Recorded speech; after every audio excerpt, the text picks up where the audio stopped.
Reads in the verse of 24, it says, "And let us consider one another in order to stir up love and good works, not forsaking the assembly of ourselves together as it is in the manner of some, but exhorting one another, and so much the more as you see the day approaching." And then over in the book of Philippians, chapter 2, we're just going to read verse 15. And verse 15 says that you may become blameless and harmless children of God, without fault in the midst of a crooked and perverse generation, among whom you shine as lights in the world. Hallelujah. If I had a title for God's message today, encouragement is the recipe for adversity.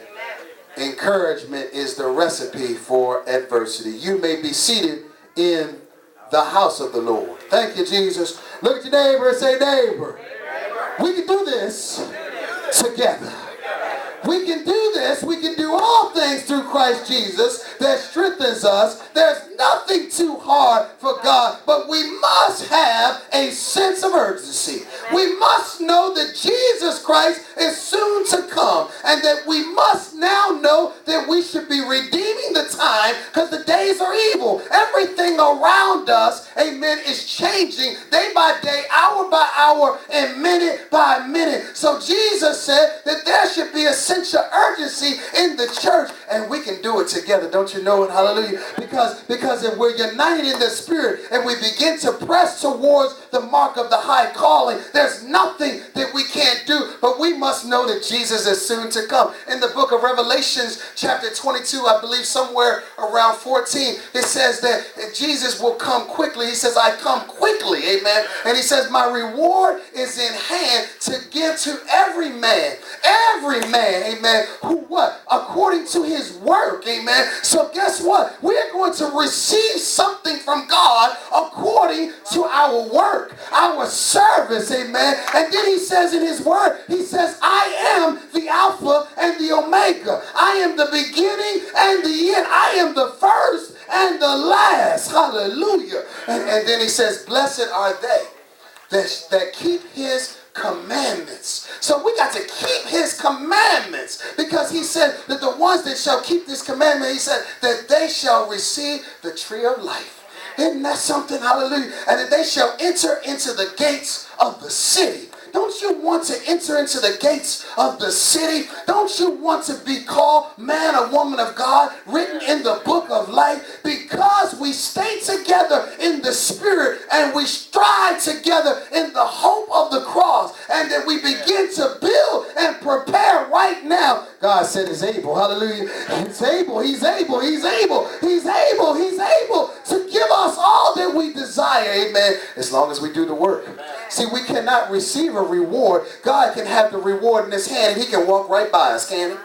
He can walk right by, but he's looking for those. He's looking for a church. The Bible says that he's coming back for a church that's without spot or wrinkle. Hallelujah. He's looking for a glorious church. Hallelujah. The glorious church is the church that will persevere in the midst of adversity. The glorious church is the church that's able to encourage one another in a time of need. The glorious church is the church that knows how to get on their knees and pray. God is coming back for a church that's peculiar, a church that doesn't just operate as a religion, but operates as a spiritual organism united in him. Hallelujah. God said in his word, when he told the children of Israel, he said, "If my people, which are called by my name, would humble themselves and pray, turn from their wicked way, seek my face, then shall I hear from heaven. I shall forgive their sin, and I shall heal their land." God is telling us that it's going to come a time, amen, that we, the people of God, need to hear from heaven. And if we are going to move into a new dynamic in Christ, we got to hear the voice of God, because the voice of God is the only way we're going to make it. Let me hear some praise to God, because he's the one who's going to do it. It's not going to be done through our power or our might, but by his Spirit. by the Spirit of God, we are able to overcome the obstacles of life. We know that there's going to be some trials, don't we? We know that there's going to be some tough times. We know that there's going to be some things that we can't do of ourselves. But when we reach down deep and we ask the Lord, God, just touch me, Lord God. Just bring me to a place of peace. Bring me back to the foundation in which you brought me. God, you said in your word, if any man be in Christ Jesus, he's a new creature. The old things are passed away. Thus things become new. Make me new right now, God. Make me over, Lord Jesus, that I might be able to do this work. So God is telling us that you can do the work, but you got to humble yourselves. You got to humble yourselves, and you got to know God, and you got to fast and pray, and you got to seek him with all your heart each and every day. Because if you don't seek God, then guess what? You're going to be stumbling for a long time. But God said that when you seek him while he may be found, seek him now. That means it may come a time where you can't seek him. Hallelujah. It may come a time when it's too late. But right now, if we seek him right now, then we're able to do his will. My God. See, the recipe for adversity, it is encouragement. Amen. You got to encourage yourself. Hallelujah. You got to first encourage yourself before your spirit man can bring encouragement to somebody else. You got to believe. God said without faith, it's impossible to please God. But he that comes must believe that he is a rewarder to those who diligently seek him. So guess what? It's got to be on the inside. Faith has to be planted in your heart. And we said Wednesday night that it has to be in our heart, didn't we? We said that it had to be confirmed in our heart. That means that we got to believe it and walk it. Nobody else can do it for you. It must be confirmed in the hearts. See, Christians must learn to stimulate their spirit. Now, how do you do that, Pastor? How do I stimulate my spirit to receive the blessings? Now let's go to the word. Look what our base scripture says in verse 24. It gives us what we must do. And it said, let us consider one another. Hallelujah. In order to stir up love and good works. Amen. So guess what? We got something that we have to stir up on the inside. Amen. Love, meaning the love of Christ, must be stirred up in us that we might do the work of God. Because many of us are not doing the work of God. Can I say that? Amen. Is it okay? Amen. Many of us are not doing the work of God. We're professing the work of God, but we're not moving and acting upon what we're professing, my God. See, we got to understand that when we stimulate our spirit man, we're stimulating through the words. The word of God is what's going to encourage us to move out and do the things that we're supposed to do. Because the truth of the matter is, you're in battle. Anybody know that? That you're in battle right now. You are in battle. And guess what? You can either make progress or you can stumble. It's that simple, amen. But when you make progress in the Lord, that means that there's growth. That means that your trials and tribulations don't allow you to fall to the point where you can't get back up. It means that you're making progress in the spirit. That means the word of God is being confirmed in your heart day by day, hour by hour, and minute by minute. Something is happening on the inside. Look at your neighbor and say, something happening. Hallelujah. I'm changing right now. The word is coming through. The word is breaking the bonds right now. The shackles are being taken off of me. The burdens of life are coming off. This battle is not mine. I've given it to Jesus Christ. I no longer operate in self, but I operate in the Spirit of God. I have been released unto the battlefield to do a great work as a good soldier in Christ Jesus. I'm doing a great, we can do this together. We can do this together, but we got to understand that it's not by our power, it's nor by our mights, but by the spirits of God that will enable us. See, for many years, many of us have tried to do it on our own, haven't we? We tried to live under our own power. We tried to make our own living. We even try to make our household. Don't we? Amen. We do it all trying to do it on our own because we trust in our own natural instincts. Because we have grown skills along the way. But those skills were given to you by God. And those skills can be used even better if you allow them to be used in the spirit as God directs you. Amen. Your skills are for a purpose. But guess what? They must not be used in the natural, but in the spirits. Allow God to show you how to do it. Amen. That's what I'm learning. I'm still learning. Hallelujah. But I'm following the voice of God and not the voice of the world. See, the voice of the world will get you in trouble. The voice of the world will make you think that everything is so bad. There's no hope. Oh man, my marriage is over. Oh man, I don't know how we're going to get out of this. We got to pay these bills. But guess what? When you operate in the power of God, all things are possible. All things are possible. There is nothing too hard for God. But that's what I'm learning. I'm learning that I have to follow the voice of God. But guess what God wants me to do? He wants me to unlearn those habits. He wants me to unlearn the practices of man, because the practices of man, they get ingrained in your flesh, don't they?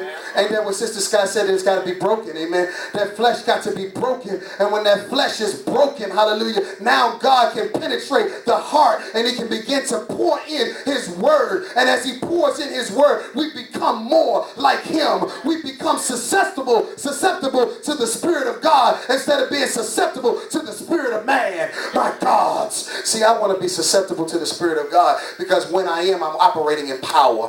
When I'm operating in power, there's a greater influence in the spirit realm than in the natural. But when I'm trying to do it on my own, amen, I find that there's a struggle. Anybody know what I'm talking about? I find that sometimes when I'm trying to get out and do things on my own, I'm pressing, I'm pushing, but nothing is moving. But when I allow God, hallelujah, to put him first and to allow him to mobilize me into his truth and allow me to put myself in his word, I'm now moving in the realm of power. Oh, Lord Jesus. Anybody want to move into the realm of power? Because in the realm of power, you can tear down your strongholds. In the realm of power, you can tear down your obstacles. In the realm of power, you can speak those things that are not as though they were. When you're operating in the realm of power, no weapon formed against you shall prosper, saith the Lord. When you're operating in power, your children operate in power. When you operate in power, your marriage is in power and love. The love of Christ shall be forever in your mind. Help me, Jesus. But I'm unlearning the bad habits of the world, and I'm learning to follow Christ. I'm learning that my heart must be purified and washed with the pure water of the blood of Jesus. Sometimes we got to be washed over again.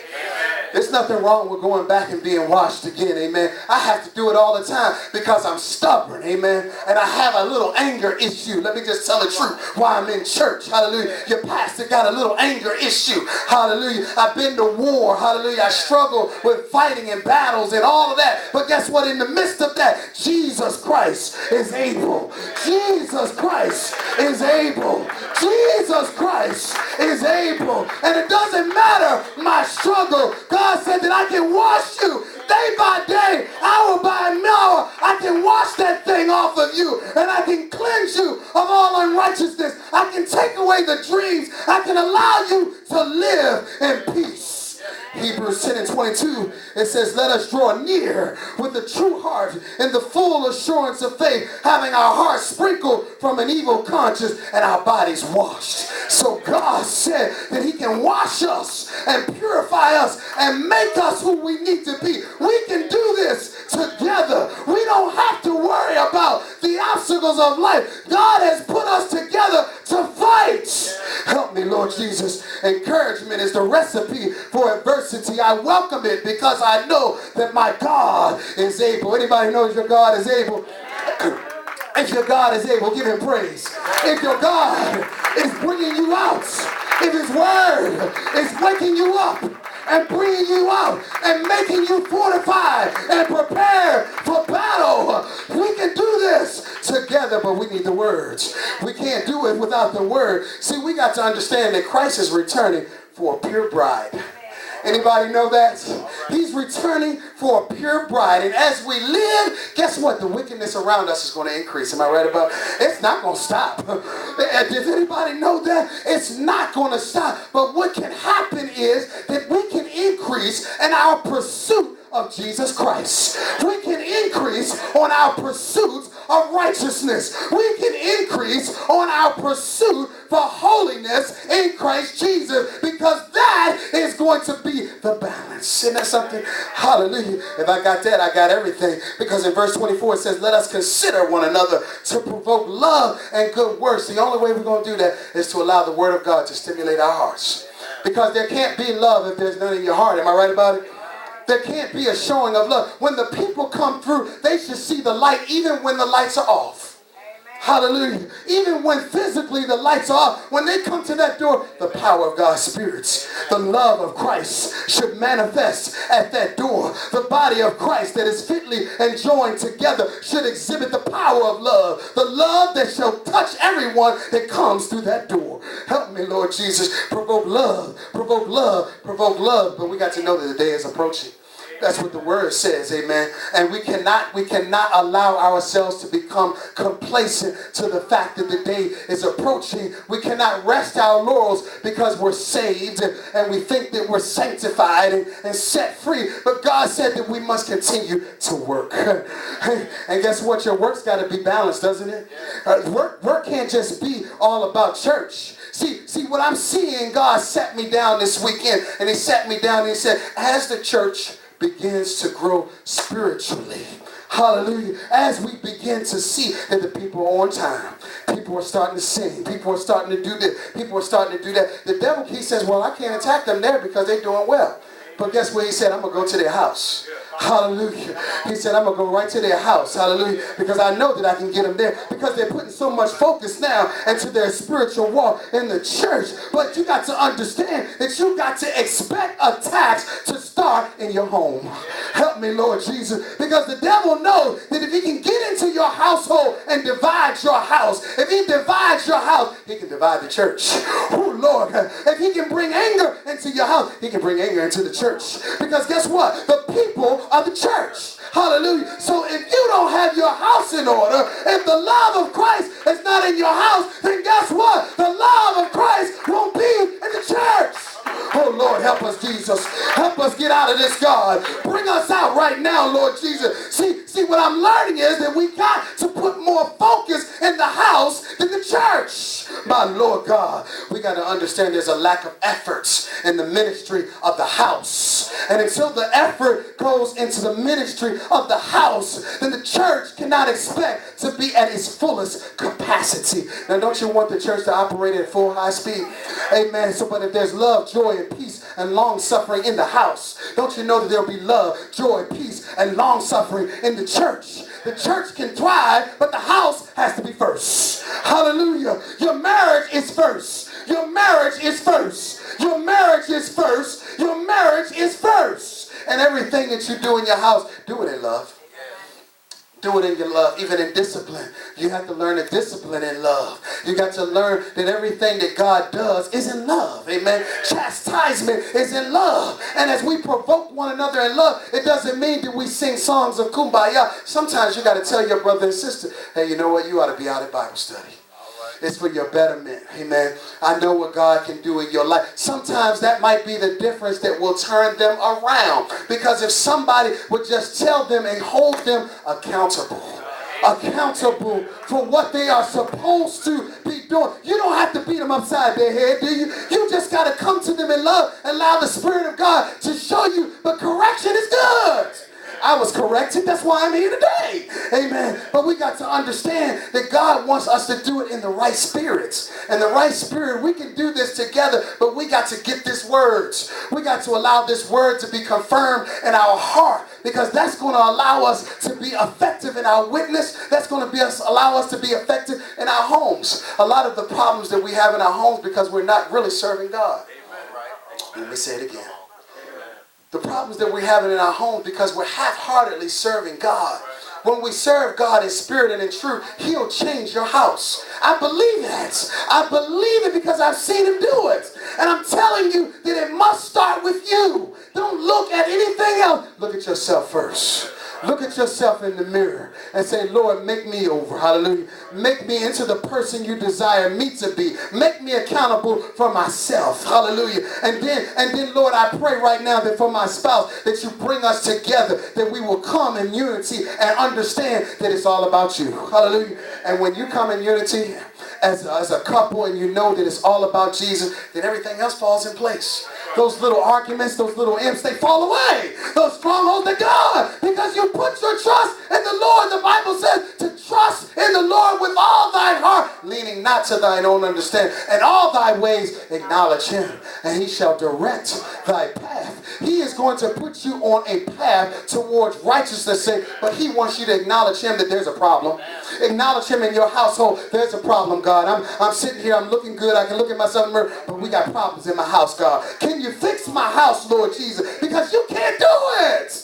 You can't fix your house. Hallelujah. You need King Jesus in your house. King Jesus must be first and foremost in your house. Your household needs to be all about Jesus Christ. And if it's all about Jesus Christ, then guess what? There's a turnaround that's going to happen. I know it will, because I believe God. Amen. I believe it. We all going through something from the pulpit down. Our households are a mess. Let me say it again. Our households are a mess. Hallelujah. And they need to be cleaned up. The only way they're going to be cleaned up is by King Jesus. We got to ask the blood of Jesus to wash and purify our household that we can live free. Hallelujah. Because you coming in church in bondage. Because you're not free in your home. But when there's freedom in the house, there's freedom in the church. People be kicking off their shoes, Holy Ghost praising, leaves falling off, people going crazy, men falling with their little fake teeth coming out because they're shouting and praising God. But that's the way the church is supposed to be. But it can't get that way because we're bound at home. You're bound at home, you can't even praise. You can't even get that thing going. You can't even do it. It should be people running around the church every Sunday because his presence is here. But we're so bound we can't even come out of ourselves to run around the building and say, thank you, Jesus, for what you've done in my life. Hallelujah. But it's got to change. It's got to change. There has to be something that will change. There must be results. The blood of Jesus has to be confirmed in us. The blood of Jesus has to bring us out of ourselves. We've been doing it under our own power for too long. But God said that time is to change. That we got to understand that it's about him. See, Daniel was a man, and God took me to the book of Daniel. And he said that Daniel was a man that stood among perverse nations. He was a man that was cast into the lion's den. And we know the story. And we know that King Darius loved Daniel. But he was a man that followed the imps. Amen. And so we know that the story of Daniel. Daniel was a man that prayed. He was a man that believed God. And so the Bible says that one day amongst all the presidents and counselors of the city, they conspired against him. Didn't they not? They conspired to do things to stop Daniel because Daniel was the most powerful man outside of King Darius in the land. Yes, sir. Come on, run around the church. Hallelujah. Come on. Come on. Is anybody else? Come on, run around the church. Anybody else want to run around the church? Run around the church. I'm a preacher, you run. Come on, if you want to run around the church, if you want to have the joy of the Lord, start running. Run for your freedom. If you want your household to change, start running around the church. Start running around the church right now in the name of Jesus. See, Daniel was a man who began to give praise in the midst of his adversity in the lion's den. He was praising God for where God had taken him. Come on, run around the church. Come on. Run around the church right now. Your freedom right now. Your freedom right now in the name of Jesus. Yes, God. Oh, yes. Thank you, Holy Spirit. Thank you, Holy Spirit. Thank you, Holy Spirit. Thank you, Holy Spirit. You're coming out right now. You're coming out right now. You're coming out right now. Your marriage is being set free right now. Your marriage is being set free. That's right. God is moving in your life. God is bringing you to a new place. God is bringing you to redemption. God is bringing you to hope. God is bringing you to love. He's provoking it in your spirit. That's right. Run around the church for your freedom. Your freedom is in Christ Jesus. Don't worry about who's looking next to you. Keep on running. Run until you can feel that you are free. But the Son has set free is free indeed. Hallelujah. Look at the power of God. The power of his word. His word shall cut like a double-edged sword. It's his word that brings freedom into the land. It's his word that allows us to release the burdens. Look at your neighbor and say, I release the burdens. I release the burdens. I'm free. I'm free. The word of God has set me free. The word of God has increased me, increased my strength, has given me the power to overcome. Each and every one of you are overcomers. We do not have to accept where we are in our households. We can take back our house. Hallelujah. We can take it back. All we need to do is allow the love of Christ to enter in. Hallelujah. And the love of Christ will show you how to do it. Amen. Love is the key ingredient to everything we do. Hallelujah. If you learn to operate in love, then God will do the rest. Amen. Sometimes we get so angry, but God said it's all about love. It's all about love, because love is going to change your household. A simple hug, a simple kind word can change the dynamic of your house. And I'm learning that, amen. And I'm never going to stop learning, because I know that I need Jesus. I need Jesus every day. Every day we have struggles. It doesn't matter who's up here speaking. They just like you. Hallelujah. They struggling with their life. And we're just trying to get better. That's all. We're just trying to get better in the Lord. That's all. It's no big eyes or little views. We're just trying to get better in the Lord. We are trying to grow in His grace, to get strong in the power of His might. And so God is telling us to be like Daniel, amen. To be strong. That means that we got to be on our knees like Daniel, praying 3 times a day if necessary, amen. Amen. We know the Bible said that he prayed towards Jerusalem, and he didn't care about the decree that they had in the land, amen. As they tied him up and bound him in the lion's den, King Darius was at home fasting and praying, amen. Because he knew that he was doing wrong. He knew that he was doing wrong by the young man. And because he was doing wrong, the reason he was doing wrong, because as we talked about it, he was doing like this. All right. Stop doing like this. Stop agreeing to everything that people tell you. Amen. See, the king did not even want that decree, but he was agreeing. He's like, oh yeah, that sounds good. That's what we do. Stop agreeing to nonsense. If you don't agree, then don't say a word. Hallelujah. And they say, well, I love you, man. I got to go. Amen. Sometimes you got to cut off conversation and stop agreeing to nonsense. Hallelujah. And I'm learning that myself, because in my job it requires you with all these accountants and these lawyers, and you in there doing that. The Lord said, you better stop doing that, boy. You better stop doing like that. Amen. Because you got to know to stand firm in Christ. Amen. Stand firm in the word, in the truth, and the truth shall set you free. Let's give him praise. Thank you, Jesus. We've come out, Lord Jesus. We've come out, Lord Jesus. We've come out of ourselves and into the power of your might, Lord. We thank you, God. Hallelujah. We pray right now, Lord Jesus, for an explosion in our household. We pray that each and every man, woman, and child shall be delivered unto your hand, that your household shall be in love. They shall live in prosperity, that they shall live in love, Lord Jesus. You said, beloved, I wish above all things that you shall be in health, even as your soul shall prosper. We pray right now, Lord Jesus, that you keep us, Lord God, in your prosperity and your perfect health today, Lord. That every day, God, be blessed, that the firmaments of our heart be set towards the heavenly places in Christ Jesus. In Jesus' name I pray upon the body of Christ. In Jesus' name. Let's give him praise. Hallelujah. I feel good in Christ. I'm going home in love. I'm going home with the joy of the Lord. The peace of God that surpasses all understanding. Don't you know it's nothing like peace? Knowing that guess what? That what the devil tried to destroy, he was defeated. And he is underneath your feet. And as you leave today, as Evangelist Angel will come and give us our benediction, I want you to be encouraged that you have won. You have won. Come on, brother. Testify.